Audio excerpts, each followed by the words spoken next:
श्री राधा वल्लभ लाल की जय। भक्त रामकृष्ण मुनि जी की पावन कथा। यह मनुष्य जीवन बड़ा दुर्लभ है।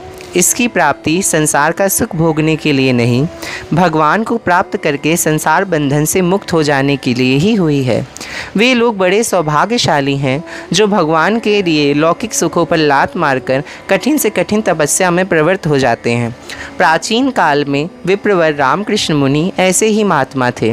वे महान सत्यवादी, शीलवान, श्रेष्ठ भगवत भक्त, समस्त प्राणियों पर दया करने वाले, शत्रु और मित्र के प्रति समान भाव रखने वाले जितात्मा, जितेंद्री और तपस्वी तथा ब्रह्मनिष्ठ एवं तत्ववेत्ता थे।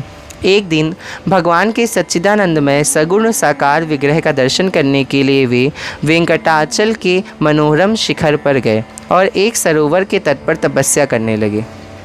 वे अपने सब अंगों को स्थिर करके खड़े रहते थे। इस प्रकार कई सौ वर्ष व्यतीत हो गए।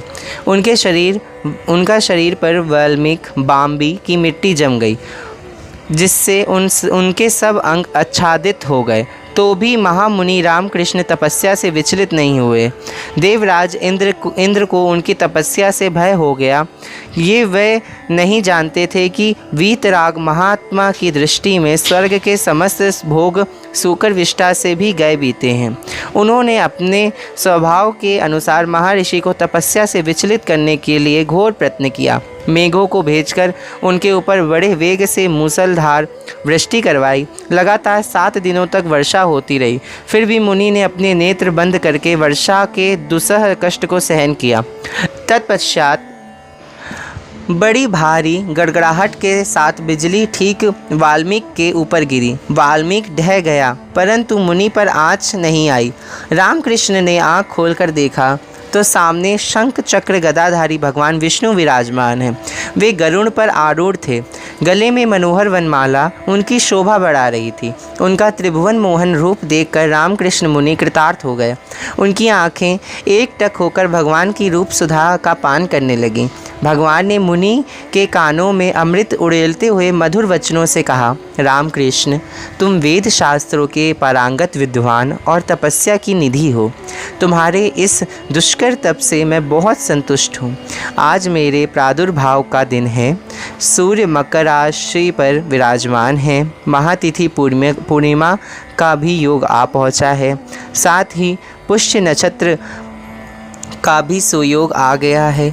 आज के दिन तुम्हें स्नान पूर्वक मेरा दर्शन हुआ है। अतः तुम्हारा संपूर्ण मनोरथ सफल होगा। इस शरीर का अंत होने पर तुम मेरे योगी जन दुर्लभ वैकुंठ धाम में निवास करोगे। आज से यह सरोवर तुम्हारे पवित्र नाम की स्मृति से युक्त होकर कृष्ण तीर्थ के नाम से विख्यात होगा। तुम्हारे जैसे संत पुरुष ही महातीर्थ रूप हैं।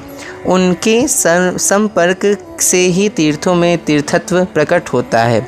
जो लोग यहाँ स्नान करेंगे वे भी सब पापों से मुक्त होकर उत्तम गति के भागी होंगे।